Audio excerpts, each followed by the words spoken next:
On the morning of the 14th of June 2011, a young couple consulted with a florist in a sun-drenched shop in Larnaca, Cyprus. They were impeccably dressed, their conversation a soft murmur of French, as they debated the merits of white roses versus peonies for the table arrangements.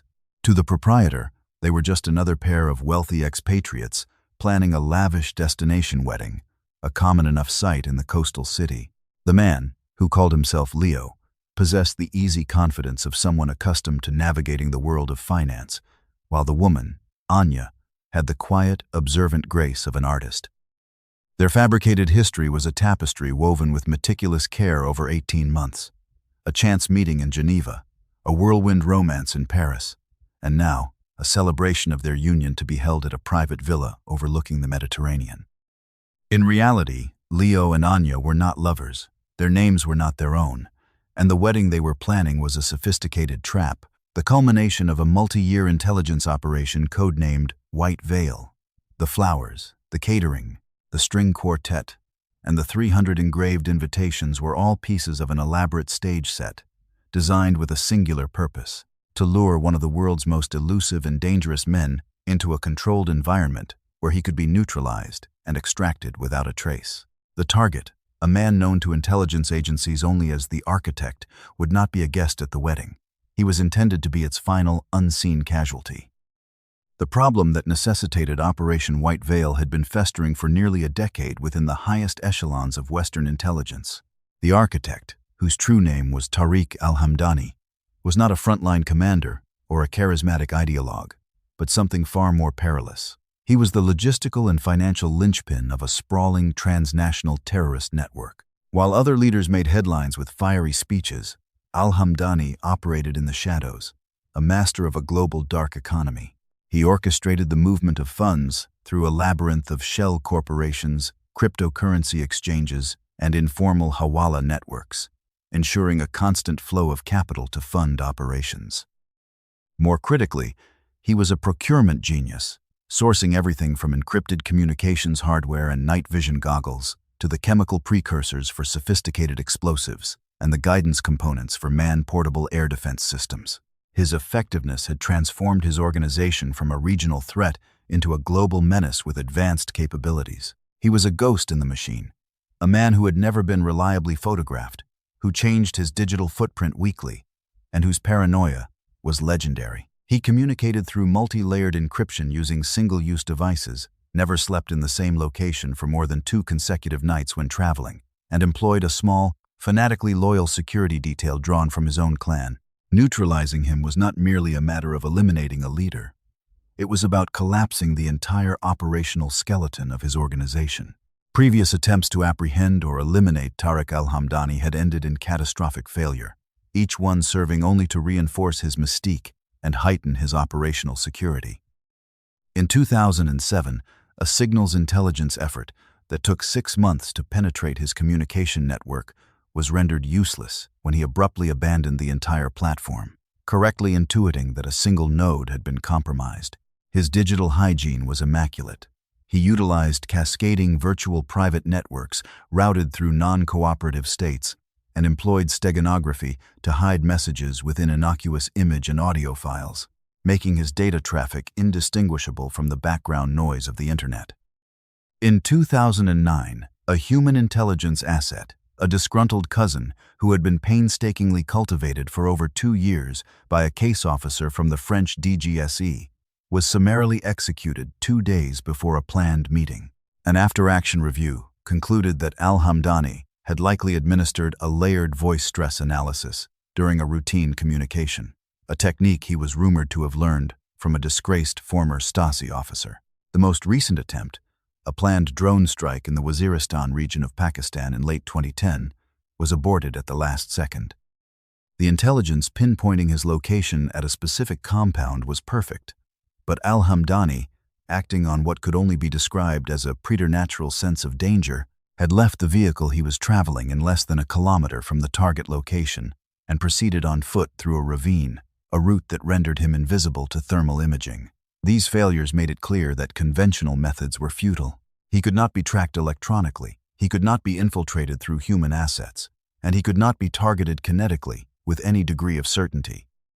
A new doctrine was required, one that did not seek to find him in his world, but to create a new world so compellingly real and attractive that he would willingly choose to enter it.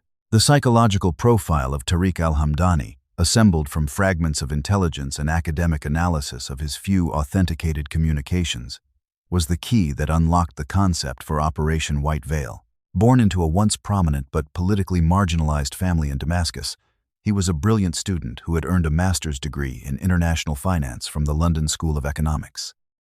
This background gave him a deep and resentful understanding of the Western financial systems he now sought to exploit and destroy. He was not a religious fanatic in the traditional sense.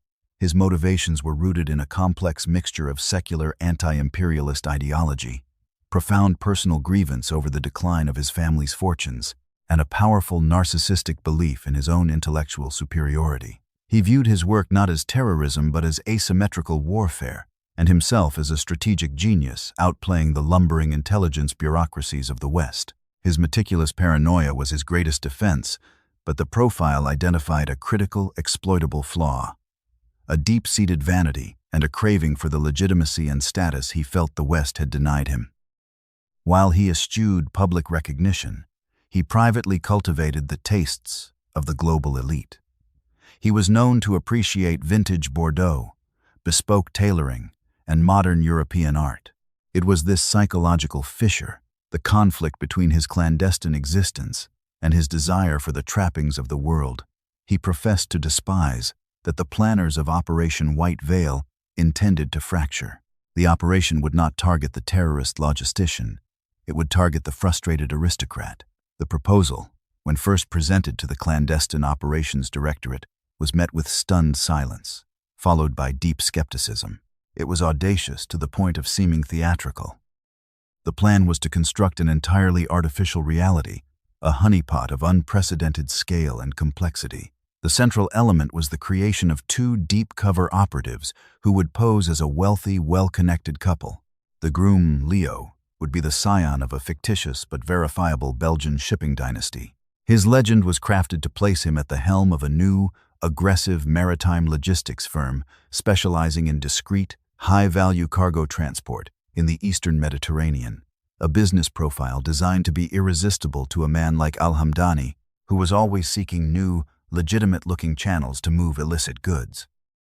The bride, Anya, would be the daughter of a retired French diplomat, an artist with a trust fund, providing the couple with a veneer of old-world culture and social grace. Their year-long courtship would be meticulously documented online through backdated social media profiles. Their wedding in Cyprus was chosen for its status as a playground for the international elite and its notoriously porous security environment, a nexus of Russian oligarchs, Middle Eastern financiers, and European socialites. The goal was to create an event so authentic and so perfectly aligned with al-Hamdani's aspirational tastes that his cultivated intermediary, a Lebanese antiquities dealer known to be one of his few social contacts, would present it to him as a prime networking opportunity.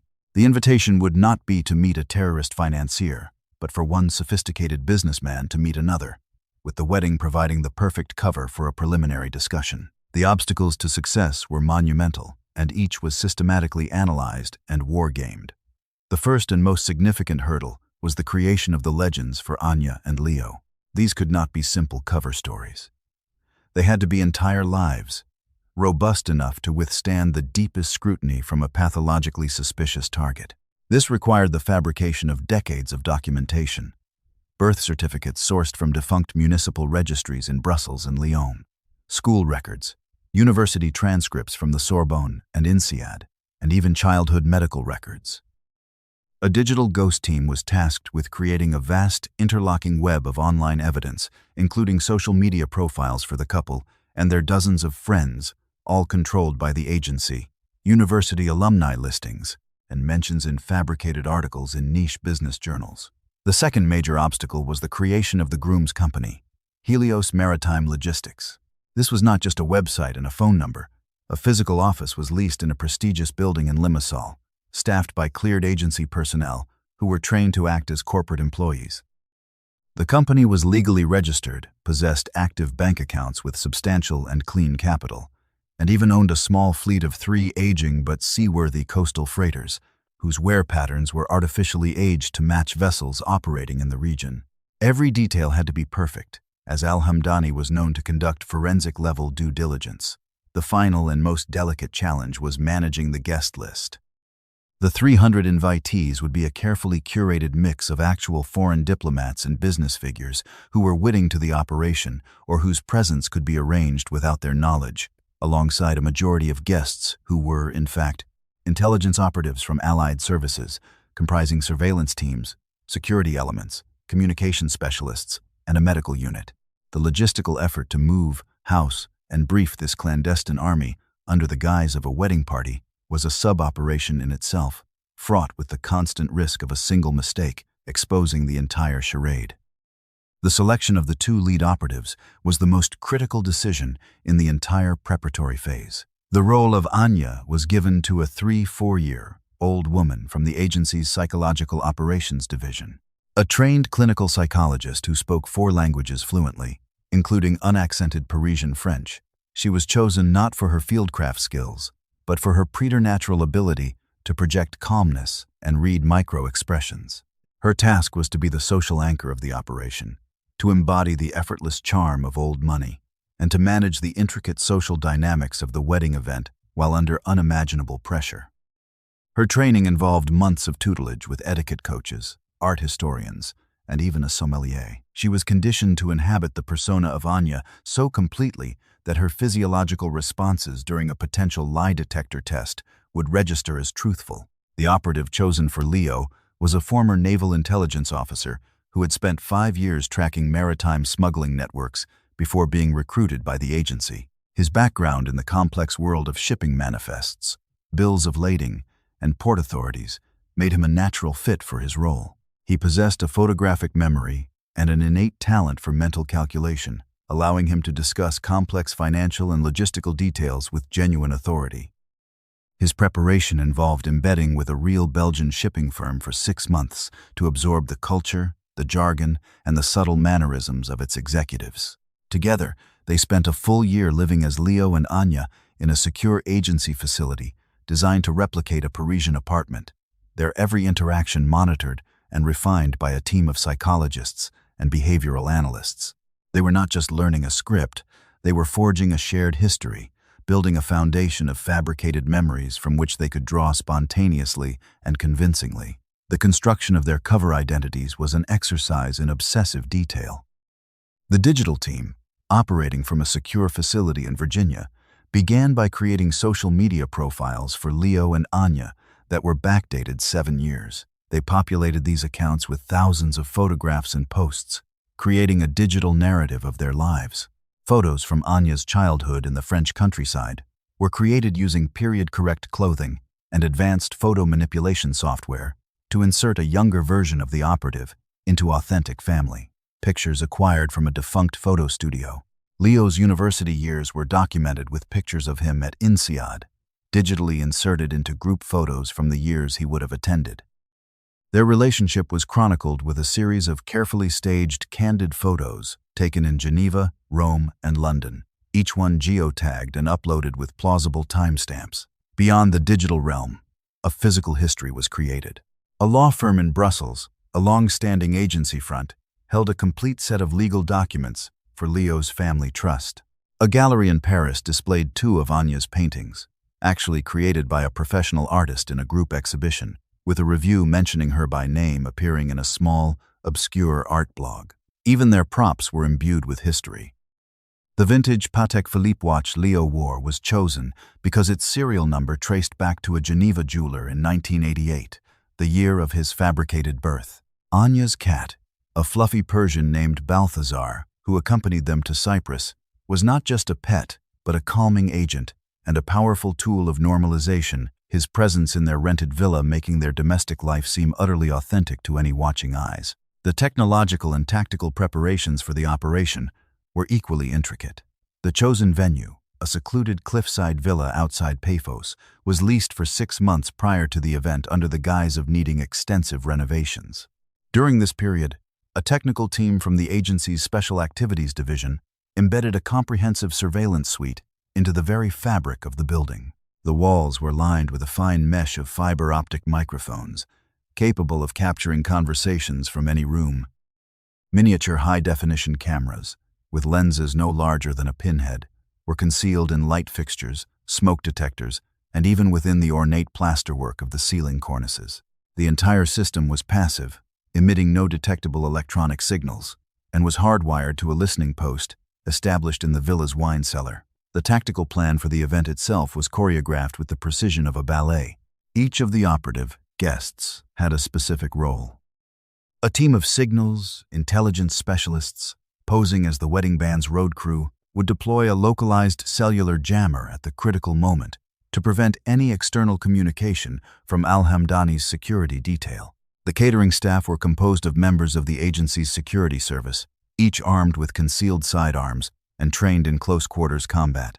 The plan for the actual neutralization of Al-Hamdani centered on the villa's library. It was pre-selected as the ideal location for Leo's private business meeting. The room had only one entrance, soundproofed walls, and no external windows. A capture team of 4 operatives would be pre-positioned in a hidden priest hole built behind a false bookcase during the renovations. The wedding gifts stacked in the reception hall were not just props. Several of the larger boxes contained medical equipment, restraints, and a specialized container for transporting the sedated target. Every contingency was planned for, from a medical emergency to a direct armed assault. The operational phase began with the arrival of Leo and Anya in Cyprus, 3 months before the scheduled wedding date. Their insertion was deliberately low-key. They flew into Larnaca on a commercial flight, rented a modest but respectable car, and moved into their pre-secured villa. Their first weeks were dedicated to a process known as social embedding. They did not immediately engage with the high society circles they needed to penetrate. Instead, they built a pattern of normal life. They were seen jogging on the beach every morning, shopping at the local markets, and dining at quiet, out-of-the-way tavernas.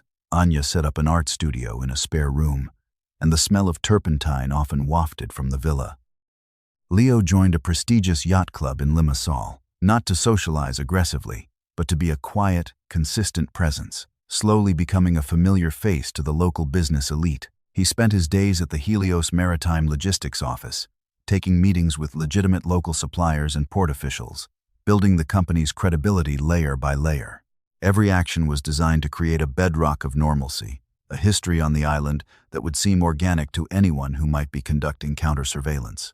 They were creating an identity not just for themselves, but for their presence in Cyprus, ensuring that by the time the wedding invitations were sent, their role as wealthy expatriates would be an accepted local fact. The build-up to the execution phase was a period of excruciating disciplined tension. The key to luring Al-Hamdani was his intermediary, the Lebanese antiquities dealer, a man named Fuad. Leo initiated contact with Fuad not directly, but through a third party at the yacht club, expressing a casual interest in acquiring Sumerian artifacts for his office. Over a series of lunches, Leo cultivated Fuad, never once mentioning his logistics business directly.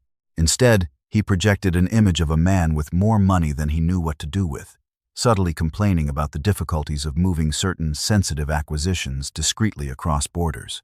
It was Fuad who eventually broached the subject, seeing a potential business opportunity. Only then did Leo reveal the nature of Helios Maritime, framing it as a boutique firm for clients who required absolute discretion. Weeks later, during a discussion about an upcoming trip, Leo casually mentioned his wedding, extending a verbal invitation to Fuad and his wife. As predicted by the psychological profile, Fuad saw an opportunity to ingratiate himself with his powerful patron, Al-Hamdani. He presented the wedding not just as a social event, but as a chance for Al-Hamdani to personally vet a potentially valuable new logistics partner in a relaxed, secure setting. The official invitation to Al-Hamdani, sent under an alias he used for such purposes, was delivered by courier to a dead drop in Beirut. For 2 weeks, the operation hung in the balance. Then, a single encrypted message was received by Fuad. "We would be delighted to attend." The final phase was now in motion. The guests, the covert army of specialists, began arriving in Cyprus in small groups on different flights, all with impeccable cover stories: tourists, business travelers, academics attending a non-existent conference.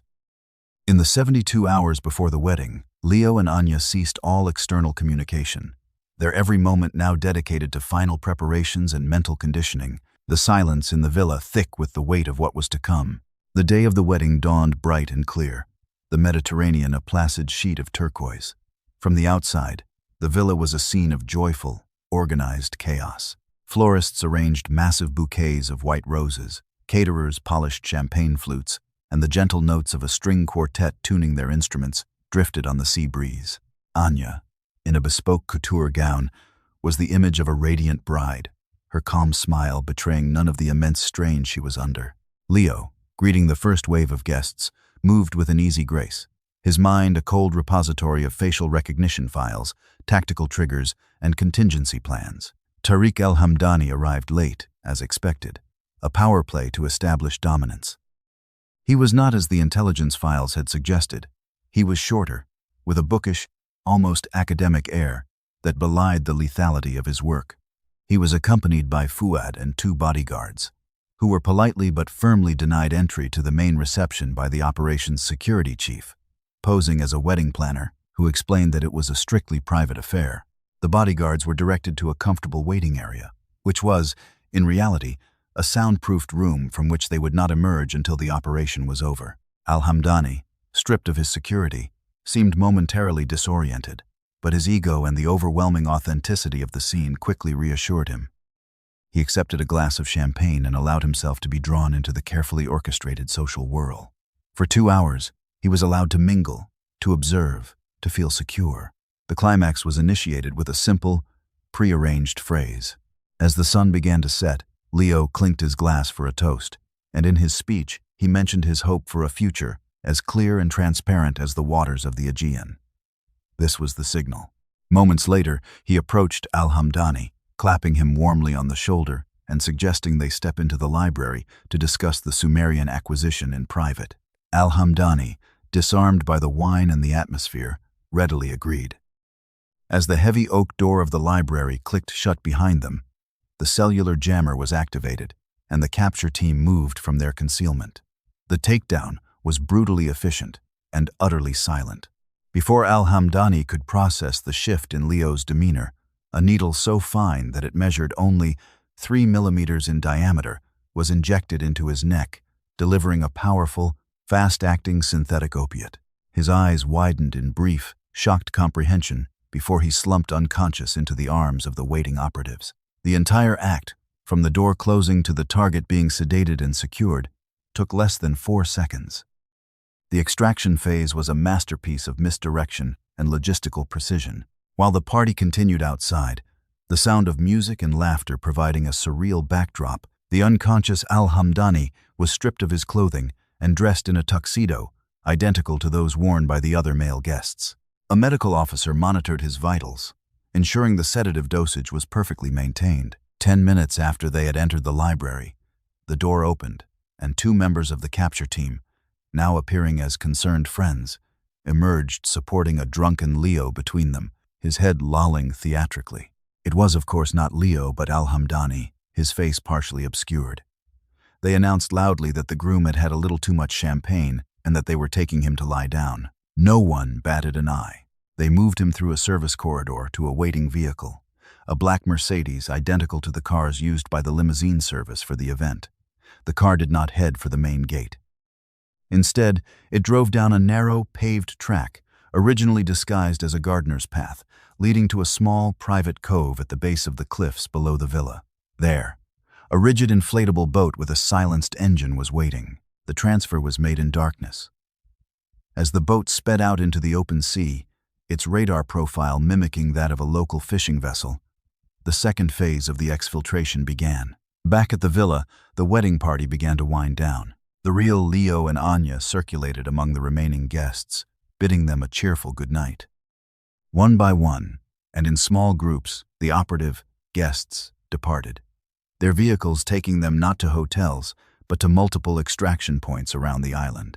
By dawn, the entire operational infrastructure had vanished. The catering company, the florist, the wedding planner, all were shell entities whose phone numbers now went to disconnected lines.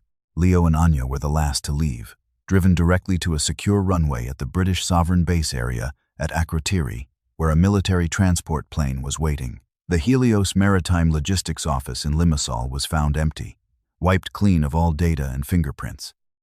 The Cypriot authorities would later find the two bodyguards, drugged and locked in their waiting room, with no memory of the preceding 12 hours. Their investigation into the disappearance of a prominent foreign businessman at a wedding attended by 300 people who seemingly never existed would become one of the most baffling cases in the island's history. Meanwhile, miles out in international waters, Tariq al-Hamdani was transferred from the small boat to a waiting submarine, beginning his final journey to a black site for interrogation. The immediate aftermath of Operation White Veil was precisely the chaos the planners had intended. Al-Hamdani's organization, deprived of its central nervous system, fell into disarray. Without his daily encrypted instructions, funding for several imminent attacks was frozen, and complex arms shipments were left stranded in ports from Antwerp to Karachi. His lieutenants, suddenly cut off from their leader and paymaster, turned on one another, each suspecting the other of betrayal. The initial assumption within the network was that al-Hamdani had absconded with a large portion of their funds, a rumor subtly encouraged by the agency through disinformation channels. It took nearly 6 months for the organization to piece together the truth that he had been abducted, by which time a full-blown internal power struggle had irrevocably fractured the group, effectively neutralizing it as a cohesive global threat for years to come. The long-term strategic value of the intelligence acquired from al-Hamdani's subsequent debriefing was immense, described in a classified report as a foundational text for understanding modern terrorist financing and logistics. Over the next 5 years, the information he provided under interrogation given in exchange for assurances regarding his family's safety led directly to the disruption of over 40 planned attacks, the dismantling of a dozen sleeper cells in Europe, and the seizure of more than $250 million in laundered assets. The operation provided an unprecedentedly detailed map of the global shadow economy, a map that would be used to guide financial counterterrorism policy for the next decade. The political and diplomatic repercussions were carefully managed through a policy of absolute, categorical denial. The Cypriot government, embarrassed by the brazen violation of its sovereignty, lodged a formal protest with several nations, but without any physical evidence or credible witnesses, their investigation stalled. The few clues left behind a single, high-end champagne flute from the library containing al-Hamdani's DNA, a handful of indecipherable tire tracks at the cove, were dead ends. The legend of the ghost wedding of Paphos became a local curiosity, a strange tale whispered in tavernas, but it never solidified into a formal accusation. The agency had calculated that the sheer audacity of the operation would be its best defense. It was a narrative so outlandish that it bordered on the unbelievable, making it easier for governments to accept a quiet lack of resolution rather than confront the uncomfortable truth of what had happened. The operation became a silent case study in the intelligence community, a benchmark for deep-cover psychological operations, but its existence was never officially acknowledged. It remained a secret, held tightly within the classified archives of the agencies who had collaborated to bring it to fruition. For the operatives known as Anya and Leo, the cost of their success was profound and deeply personal. After living for more than a year as a deeply in love, soon-to-be married couple, the deconstruction of their legends was a psychologically brutal process. They had inhabited their roles so completely that the return to their true identities felt like a kind of death. For months after the operation, they were kept in a secure debriefing facility, where a team of psychologists helped them navigate the disorienting process of re-entry. Anya reported experiencing phantom memories of her childhood in France, moments so vividly constructed during her training that they felt more real than her actual past. Leo found himself instinctively reaching for the Patek Philippe watch he no longer wore, and struggled to respond to his real name. The intimacy they had feigned, the shared jokes, the public displays of affection, the quiet domestic moments in the Cyprus villa had been a performance, but it had left an indelible emotional residue. They had been partners in the most intense experience of their lives, yet they were now strangers, bound by a shared secret they could never discuss, and a fabricated past that was more significant than any real relationship they might ever have. They were eventually reassigned to different departments, a standard procedure to sever operational ties and never work together again. The mission had transformed them, forging them into perfect instruments of deception. But in the process, it had excised a part of their own humanity, leaving behind a quiet, unhealable void. The success of Operation White Veil was undeniable, but it served as a stark reminder of the fundamental axiom of deep cover work. The most convincing lie is the one you begin to believe yourself, and the perfect legend is the one that ultimately consumes its bearer. To what extent is total deception justified in the pursuit of national security? When an operative's identity is entirely fabricated for a mission, what remains of the person underneath? Share your thoughts in the comments below. If you found this case study compelling, please give this video a like and subscribe to our channel.